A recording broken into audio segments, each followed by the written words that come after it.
As you can see from here on this monitor, the establishment of the Trident Pier has been coordinated to support USAID's and the UN's effort to deliver and distribute aid.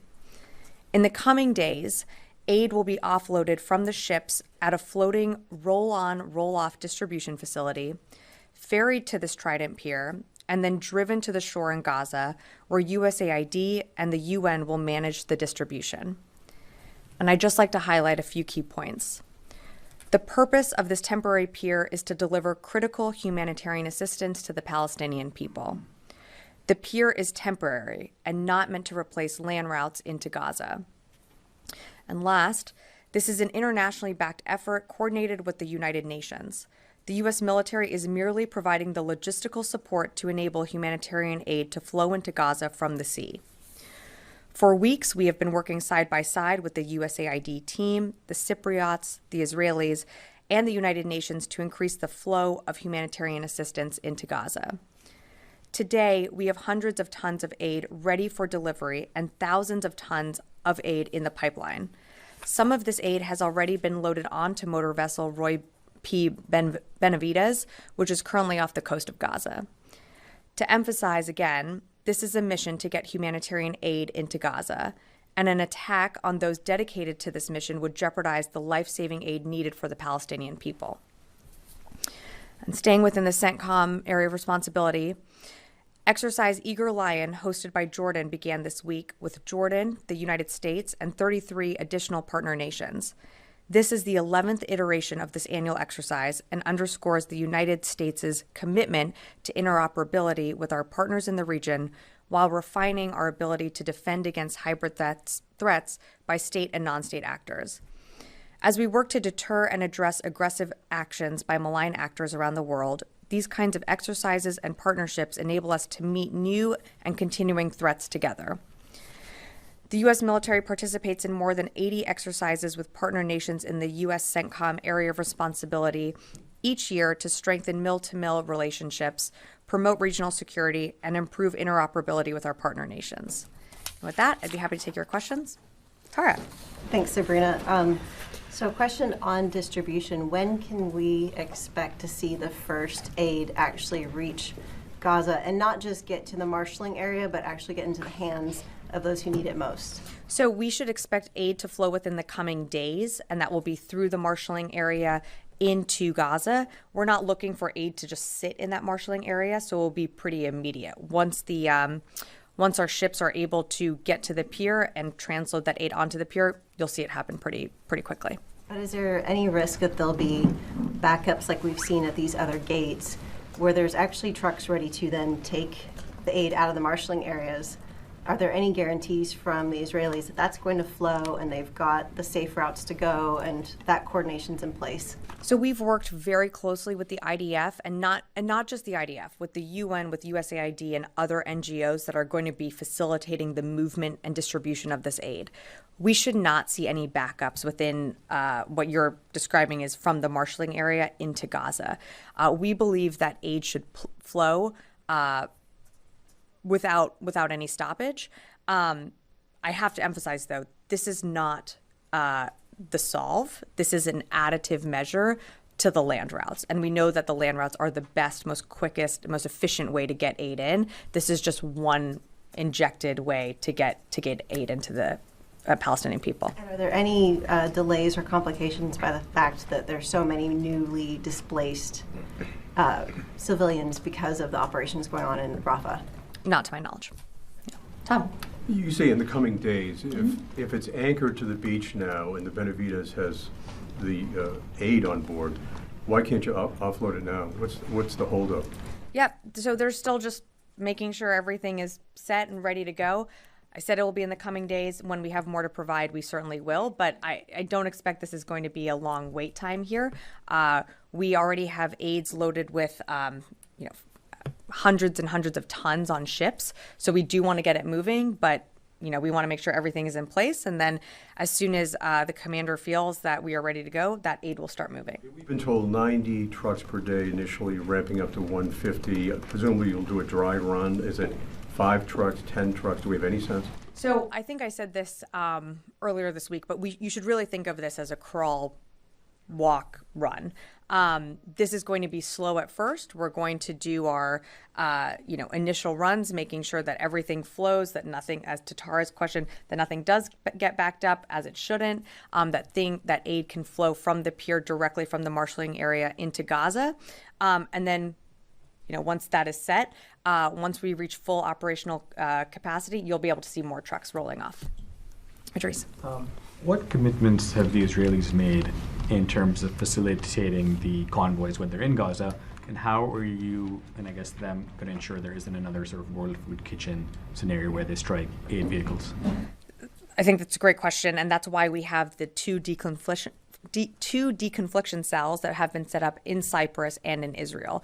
It is to ensure that we have our NGO partners, the UN, sitting side by side with us, with the IDF, to make sure that we're all talking to each other, that deconfliction does happen, and so that these aid convoys can continue on. Have eyes on each aid convoy as it's going through Gaza? So I'm not going to get into more specifics on that, but I can tell you that the team has worked very, very hard to make sure that aid can come off the pier and can get distributed quickly into Gaza. We know how dire the humanitarian situation is on the ground, and so we want to make sure that aid gets in as quickly as possible.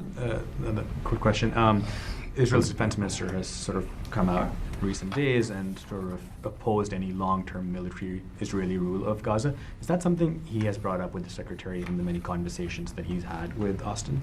So I won't get into more details on their private conversations, but what I can tell you is, we also share the same sentiment. We don't want to see, we want to see a two-state solution, and when it comes to the future of Gaza, we don't support an Israeli occupation. But right now, what we're focused on is, of course, the maritime humanitarian corridor and making sure that aid can get in as quickly as possible. Oren and then Laura. I have a question about Rafah. Sure. Over the course of the past several days, since May 7th, when Israel first went into Rafah, you called it a limited operation, and yet we have seen Israel push farther and farther in. Do you still believe this operation is limited, or is this simply a full-scale invasion in incremental stages? We do not believe that at this time, right now, that this is a full-scale invasion. We still assess that it is limited, and what the IDF is doing is limited in its operations. But to be clear, we don't support ongoing operations in Rafah, given the size and scale of a humanitarian population there. And we've said that both very publicly and privately to our Israeli counterparts. Just a quick follow-up. When you say we assess that it's limited, are the Israelis not telling you their intent with Rafah, what they intend to do or how far they intend to go? Well, I mean, I think the Israelis have said pretty publicly that they want to get rid of every single Hamas battalion that still exists in Rafah.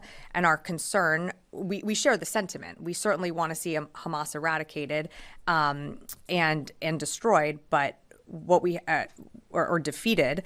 What we continue to emphasize, though, is how you go about doing those operations, and especially with over 1 million people sheltering there in Rafah. We have our concerns, and we've certainly shared those concerns. Laura. A couple questions following up on JLOTS first. Sure. How long is the temporary pier going to be able to stay off the coast of Gaza, given any fall weather that may be coming up? So I don't have a timeline for you right now. As you probably heard Vice Admiral Cooper speak to this earlier today, weather conditions right now are pretty good throughout the summer, but I just don't have a timeline to put on the temporary pier, other than to say it is designed to be temporary. This is not going to be a permanent way of getting aid in to Gaza by using the JLOT system. Okay, and then I just wanted to ask you about, I know the president announced last week that he had paused some shipments, one shipment of weapons to Israel. I'm wondering if the Pentagon has delivered any additional shipments of other weapons or the same kind of weapons since then. So it's still that one shipment that has been paused, and those are those high payload bombs that we paused that shipment on a week or two ago. Security assistance does continue to flow to Israel, though. There have been shipments since going into Israel, but not those high payload munitions. Fadi? Thank you, Sabrina. So on the pier issue, the UN seems worried about the possibility or feasibility of getting this aid off the pier to northern Gaza, where they say the need is most acute. considering the location of this pier, do you have guarantees from the Israelis that these trucks will be able to reach northern Gaza? We believe that the trucks will be able to reach the populations that need them most, which include northern Gaza. But again, that's really something for the UN to speak to as they're handling the distribution of that. USAID is, of course, working with the UN to ensure that supplies, whether it be food, water, medical, can continue to get to those who need it most. But it's really the UN that should speak to where they're going to target some of their deliveries. Is it the UN or the Israeli occupation forces, since they are the party that is targeting aid workers, and they can block these trucks from getting to northern Gaza since they occupy parts of Gaza. So did you get any guarantees from the Israeli forces that they will let the UN distribute aid in northern Gaza? So something that I think you should remember, Fadi, is that we've had the UN working within Gaza for a very long time, since the war started. So UN workers are familiar with some of the checkpoints, and we believe that through the deconfliction cells, that will enable these trucks to get to where they need to and as quickly as possible, and to the populations that need them most, whether it be in the north or elsewhere. We want to ensure, or we want to see the aid get to where it needs. But I have to remind you, and I know you know this, but the amount of trucks coming off of the pier is not going to be the same of what can come from the land crossings. So we have to see those land routes open. And the quickest way to get aid in, whether it be the north or anywhere else in Gaza, is going to be through those land routes. This is just meant to be an additive measure. And finally, obviously fuel is very important to delivering this aid through trucks, and crucial for medical operation in Gaza. Yep. Are you going to be delivering fuel as well, since Israel closed most of the land routes? Right now, the focus is just on humanitarian aid, so that includes food and water right now. Where do these trucks get fuel from? Well, the fuel is coming in through land routes. We want to see those land routes continue to open. There's not enough trucks that have been going through on those land routes. That's something that every single conversation the secretary has with his counterpart, it is raised, and not speak on behalf of others across this building, but it is certainly raised by other agencies across the administration. Louis. Sabrina, do you have any indications that Hamas may actually intend to threaten the JLOTS system? And there have been these other incidents recently that didn't seem to indicate that there was attacks, but they weren't directly related anywhere near this marshalling area. So can you tell us, do you have any indications that Hamas is threatening, and is that a good thing? We have been very clear, and I will say have tried to be as, open and public as possible, that everything to do with this pier is about getting humanitarian assistance into Gaza. We don't have any indications that there should be any attacks on this pier, but should there be attacks either towards the maritime humanitarian corridor or around the marshalling area, that is going to directly affect Palestinian people, the people that need this aid the most. So if Hamas decides to attack this area, they are directly harming people in Gaza that are starving, that need this aid at a critical time. So we haven't seen any indications of that. We were able to secure the pier in overnight. We're always assessing the security situation and working with the IDF, who's also helping provide security for our forces. But right now, we're just focused on getting that aid in. Janie. Thank you, Sabrina. On the summit meeting between Russia and China, Chinese President Xi Jinping said that China-Russia relations are at the best level in history. And the Russian President Putin announced that he will visit Harbin Institute of Technology, which is sanctioned by United States in connection with missile development. How do you concern the strengthening of military cooperation between China and Russia? I don't really have anything to offer on the meeting. What I can tell you is that we've been very clear with any countries that offer Russia assistance when it comes to their, unjust war in Ukraine. Again, this is a country that attacked its sovereign neighbor. the United States is proud to stand strong with the coalition that we've built through the Ukraine Defense Contact Group, and that's what we're focused on.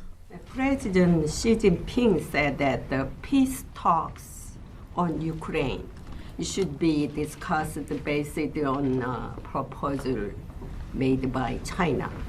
How do you view on this? Yeah, I'm going to let Ukraine speak to its own sovereignty and decisions that it makes going forward. What we're focused on, Janie, as you know, is providing the equipment, the capabilities that Ukraine needs on the battlefield to be successful. They are in the fight of their lives. We're seeing that around Kharkiv. We're seeing Russian forces amass around there, which is why you've seen us, since we got that supplemental package, surge assistance to Ukraine. And we believe some of that is getting to the front lines as quickly as possible. But what we want to see is Ukraine be successful in its fight against Russia. And I'll just leave it at that. Yeah. Thank you. I have a couple on Ukraine and then one on Niger. So we've heard a number of times from the U.S. officials that U.S. does not want Ukraine to strike targets inside Russia with American weapons. In the wake of Russian offensive and attacks on Kharkiv, does U.S. consider changing that approach? Because that's what Ukrainians are asking for. It's very difficult for them to respond to these attacks that come literally from across the border when Russians know that they can basically be saved there. Yeah, we haven't changed our position. We believe that the equipment, the capabilities that we are giving Ukraine, that other countries are giving to Ukraine, should be used to take back Ukrainian sovereign territory. Just a clarification, is this a request to Ukrainians or this is a binding condition that goes along with weapons? We've made our requests pretty public on this. Again, I would reiterate that in every single Ukraine Defense Contact Group that the Secretary convenes, the weapons that are provided, again, it's for use on the battlefield.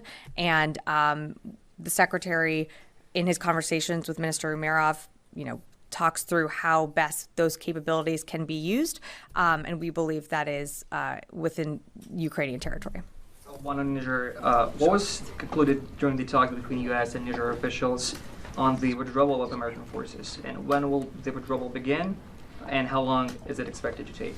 So I don't have a timeline for you to set just now, right this moment, on a withdrawal. It will be an orderly withdrawal from Niger. The DoD-led delegation is still there right now, so conversations are still ongoing, and I don't have anything to read out just yet. But since you're so interested, when we do have more to share, we certainly will. Yeah. Sabrina, Lucas Tomlinson, Fox News. It's been a while. What is the Pentagon's reaction to 2 Jordanian nationals caught breaking and entering a U.S. Marine Corps base in Quantico? So I am aware of those reports. I just don't have more information for you. I believe the Marine Corps might have more, so I'd have to refer you to them to speak to it. Sabrina, this incident happened almost 2 weeks ago. Yeah. You make it sound like you haven't heard of this incident before. Does that mean the Secretary hasn't been briefed? I can assure you, Lucas, that we get updates from all of our bases all around the world and are aware of incidents. What I can tell you is force protection is always a priority at our DoD installations. I just don't have more to share on this particular incident. Whenever an incident like this happens, it usually starts an investigation process, and I just wouldn't be able to speak to that from here. Is the Secretary confident in the safety and security of U.S. military bases, not only in this country but around the world? He is. And can you confirm that he was briefed on this incident? I can tell you, Lucas, that he tracks many different things all around the world.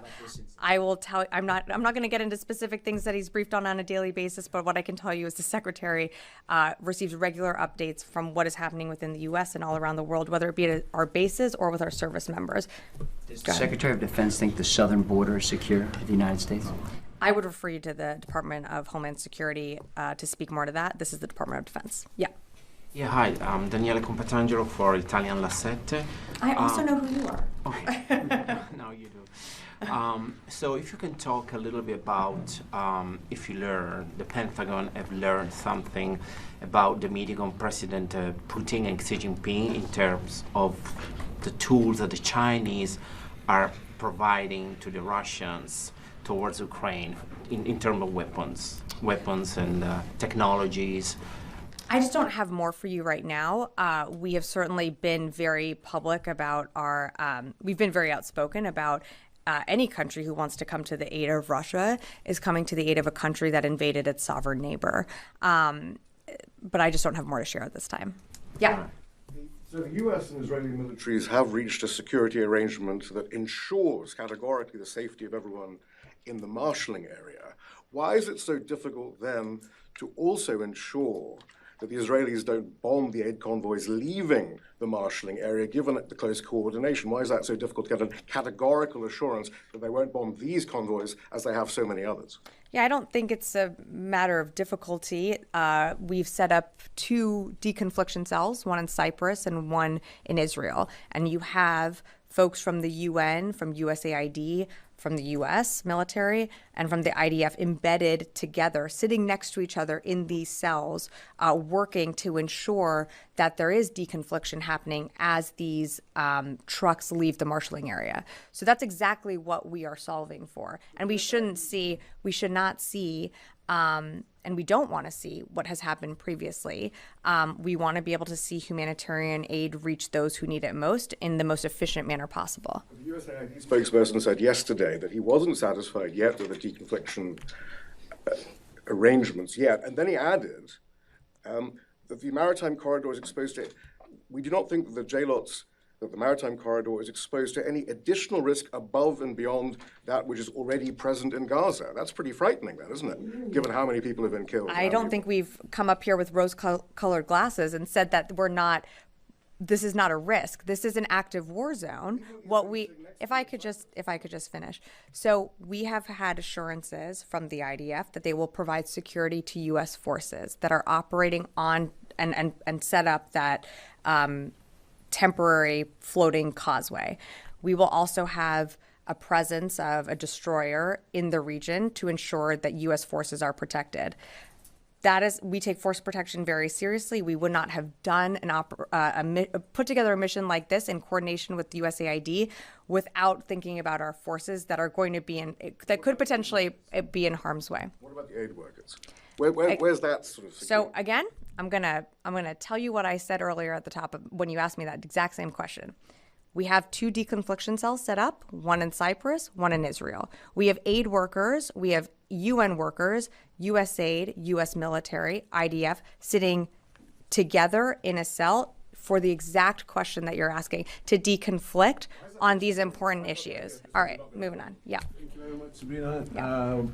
Jalil Afridi from the Frontier Post. First of all, I want to say a quick thank you to the Pentagon team for these 9 years, the way they have treated me so nicely. My first question is about, there are rumors, a Pakistani senator has said that there was a drone attack in Pakistan. Can you confirm if the U.S. has conducted a drone attack in Pakistan? I don't have anything for you on that. Regarding Afghanistan, because of my stroke, I didn't come for so many years, last couple of years, so this question has been on my heart for a long time. Since 2001, when the U.S. went to Afghanistan, from the first veteran who gave his life for this country to the last ones at Kabul airport at the attack, 11 servicemen who died, I have published it myself, the news stories on front page. And it's an honor for every veteran to give his life for his country. But that last day incident at the airport where the 11 servicemen lost their life, I believe that the U.S. military should have lodged an investigation into Ashraf Ghani and Hamdullah Mohib for having contacts with Taliban. And this question I've been wanting to ask the Pentagon for a long time, that a journalist from that region for 25 years, having hung out with the U.S. soldiers in Kabul, in their restaurants, and reporting for so long, would you support any investigation like this or no? So what I can tell you about when it came to the withdrawal of Afghanistan is there have now been 2 different investigations into what exactly happened. And I'd refer you to U.S. Central Command for that. We have done U.S. Central Command has conducted extensive interviews with people that were involved in that operation that were there that day. At this moment, I'm not going to be able to read out all the findings from that investigation, but it is on their website, and I direct you to that. All right, yeah, over here. Thanks, Sabrina. So last week to CNN, President Biden said that he made it clear that if the Israeli government goes into Rafah, I will not be supplying weapons that have been used historically to deal with cities Of course, we've seen the Israelis use tanks in urban centers throughout this war, and in the latest arms package, which is now on its way, expected to be approved, and was after Biden issued that statement, is $700 million in tank ammunition. So this statement appears to be false. Is it the Pentagon's assessment that tanks will not be used in the invasion of Rafah? I think you're significantly oversimplifying things. So what I would tell you to do is to do a little homework on the package that was approved, and that this is long-term sales that will be going to Israel, and the State Department would have more for you on that. In terms of operating within an urban area, the Secretary, the President have been very clear that these type of high payload bombs, the 2,000-pound bombs, it's not necessary to be used in an urban area like Rafah. We are still, and I want to be very clear, we are still providing Israel the means to defend itself against its fight against Hamas. And you are still seeing shipments of weapon systems going to Israel, and will continue to go through. That is a commitment this president has made. But when it comes to that one shipment is paused. Rio. Okay, but in the shipment that is not paused is $700 million in tank munitions, and are you saying that? I can read you the Biden quote again. I just read it to you. You don't have to. Okay. I know it. Yeah. He said we're not going to supply weapons that have been. Yeah. You don't have to read it to me. I would direct you to. Yeah. Tanks haven't been used in cities in Gaza. I would direct you to the State Department for more on the sales. That has to do with sales to Israel. I just don't have that in front of me. Rio. So we are providing. I'm going to move on to the next question. Thank you, Sabrina. My question is on China. Today, Assistant Secretary Dr. Ratner spoke with PRC, Office of International Military Cooperation Director. Given today's call, do you think China is willing to engage in high-level defense discussions with the U.S. side? Well, that was certainly a commitment that was made at the summit back in California last year with the president. And you saw a commitment from this building to want to continue to engage in those military-to-military communications. So we will engage when we can with our PRC counterparts, but I just don't have any other additional calls to read out today. Sorry, Laura. Yeah. Thanks. Totally different subject. General Brown said, apparently on his way to Brussels today, I think, that it is inevitable that NATO will send trainers into Ukraine. Is the U.S. currently planning to send American military trainers to Ukraine? Not to my knowledge. We do training for Ukrainians, whether it be at Grafenwehr or elsewhere, and we have trained thousands upon thousands of soldiers as part of our long-term commitment to Ukraine, but I'm not aware of us sending any trainers to Ukraine. Not aware of what General Brown was talking about. I'm not aware. I haven't seen those comments, so yeah, thanks. Tara, do you have one more, and then we'll go to the back and wrap up? Sure. Tomorrow, Senior Airman Roger Forston's family will bury him. Has the Secretary reached out to the family, and if not, why not? And has he thought about having a wider discussion with Black service members about their thoughts about this shooting?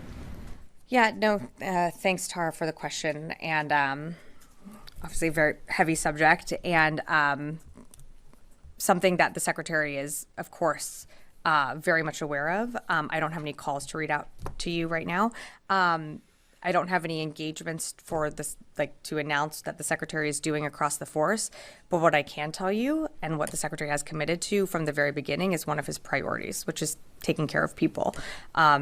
He believes that our, forces should be taken care of, and that means whether that's seeking help, whether that means talking about it, whether that means talking to your command about it. He wants to make sure those resources are available, and they are available. But I just don't have more to share at this time. Yeah. Yes, in the back. Hey, John Seward from Notice. 2 questions on Israel. One, a previous training operation using JLOTs with the Republic of Korea had a much higher throughput. And so just wondering what the bottleneck is specific to this situation. And then this second, can you speak a little bit to the makeup of the military support that's continuing to flow to Israel aside from the GBUs and JDAMs that have been held back? I don't have more in terms of more specifics. We've continue to provide, whether it be ammunition or air defenses, things that they need to continue to defend themselves against attacks, whether it be from Iran that you saw last month or from Hamas. But I would direct you to the State Department more when it comes to FMS and FMF, the sales. In terms of the actual capacity to roll on, roll off of JLOTs, this is going to be incremental. It's going to start slow and it's going to get larger as more aid continues to come in as well. I think the maximum that we'll be able to do is 150 trucks a day.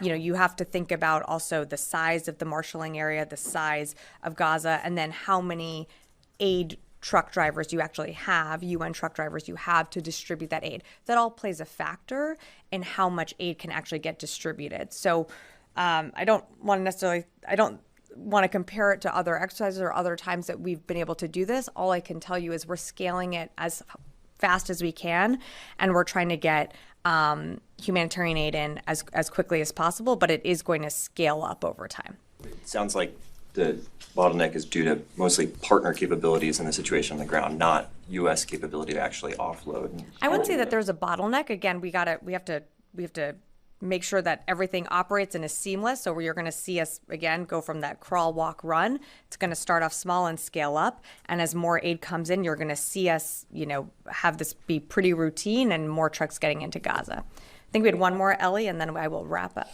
Yeah, and responding to Oren, you said, I think something like, we don't support ongoing operations in Rafah. Are you saying that, and maybe I missed this, that the Pentagon doesn't support what Israel's doing in Rafah right now? Let me give you a little more context. So we don't support operations in Rafah without a credible plan to take care of that humanitarian population that's there. That population being over 1 million people, we so far have not seen a credible plan to protect that large population that's there while the IDF conducts operations in Rafah. We fully support going after Hamas. We fully support making sure that Hamas is defeated. But again, that is something that we have not seen a credible plan to protect those civilians down there. Okay. Why aren't U.S. forces partnering with the Israelis to rescue those 5 American citizens still being held hostage by Hamas? We are not putting boots on the ground in Gaza. We have been very clear with our intent that we want to see all the hostages released that are currently being held by Hamas. The president was very clear, though. There's going to be no boots on the ground. We are supporting Israel by providing intelligence to help with hostage rescue and recovery. That is something we committed to from the beginning of the war. And while you might not have been here in this briefing room, we did actually announce that. And that commitment remains. We do want to see those hostages released. You're seeing engagements across this administration to see how we can get to securing a hostage deal. We know that's the best way forward to release those hostages and, of course, to eventually get to a ceasefire. All right. Thank you, everyone.